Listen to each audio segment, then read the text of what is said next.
اچھا یہاں پہ ڈاکٹر لوگ ٹانگ اڑاتے ہیں. ڈاکٹر کہتے ہیں یہ ایکچولی یہ جو ہینڈ پریکٹس وغیرہ ہے اس سے ایکچولی صحت کو نقصان نہیں ہوتا, اور یہ تو وغیرہ وغیرہ جو ڈاکٹر فضول باتیں کر رہے ہوتے ہیں.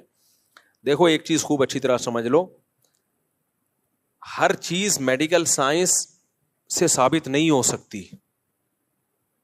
میڈیکل سائنس کیا کرتی ہے کہ وہ کہتے ہیں بھائی جب آپ سیٹسفائی ہوتے ہو ادھر ہو یا ادھر ہو, تو جو وہاں آپ کی باڈی میں چینجنگ آتی ہے وہی یہاں بھی آتی ہے.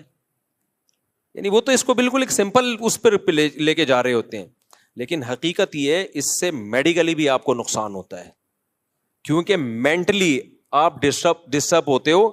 اللہ نے جو کام, نیچر کبھی غلطی کرتی ہے؟ مجھے ایک بات بتاؤ, فطرت کبھی 2 نمبر ہی کرتی ہے؟ تو اللہ نے مرد کو عورت کے لیے, عورت کو مرد کے لیے پیدا کیا ہے. اگر یہ خواہش آپ کی ہاتھ کے ذریعے یا کسی اور طریقے سے پوری ہوگی تو یہ ہو نہیں سکتا کہ آپ ذہنی طور پر آپ ڈسٹرب نہ ہو, یہ ہو نہیں سکتا, یہ ناممکن ہے. اللہ نے ہمارے لیے دودھ کو پیدا کیا ہے یا چرس کو پیدا کیا ہے؟ دودھ کو پیدا کیا. دودھ پیتے رہو, مینٹلی کوئی دماغ میں کوئی خرابی آئے گی آپ کے؟ بھائی کیونکہ نیچرل ہے نا, انڈے کھاتے رہو, پراٹھے کھاتے رہو, چاول کھاتے رہو, روٹی کھاتے رہو, کچھ بھی نہیں ہوگا. آپ زیادہ مزے کے چکر میں چرس پہ آ گئے, باڈی کو نقصان ہو یا نہ ہو, سب سے پہلے کھوپڑی خراب ہوگی آپ کی.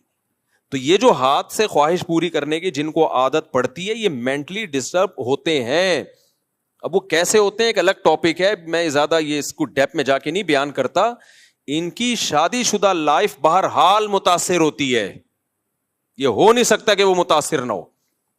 اب لوگ کہہ رہے ہوتے ہیں کہ مثالیں دے رہے ہوتے ہیں, فلاں کو اس کی عادت تھی لیکن شادی شدہ لائف میں کوئی متاثر نہیں ہوا. بھائی وہ یہ تو جب ہوگا جب کمپیئر کر کے دیکھو کہ جو یہ کام نہیں کرتے ان کی شادی شدہ لائف اور جو کرتے رہے ان کی لائف, دونوں میں بڑا فرق ہوگا.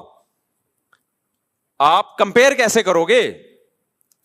تو جب انسان مینٹلی کسی اور جگہ اپنے آپ کو سیٹ کر لیتا ہے تو اس کو اس سیٹنگ سے نکلنے میں ٹائم لگتا ہے بہت زیادہ.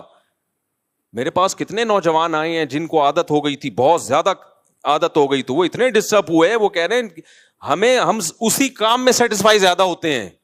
تو یہ خود ایک آپ کے یہ اس کی علامت ہے کہ آپ کی جو دماغی صحت ہے وہ بری طرح متاثر ہوئی ہے اس سے.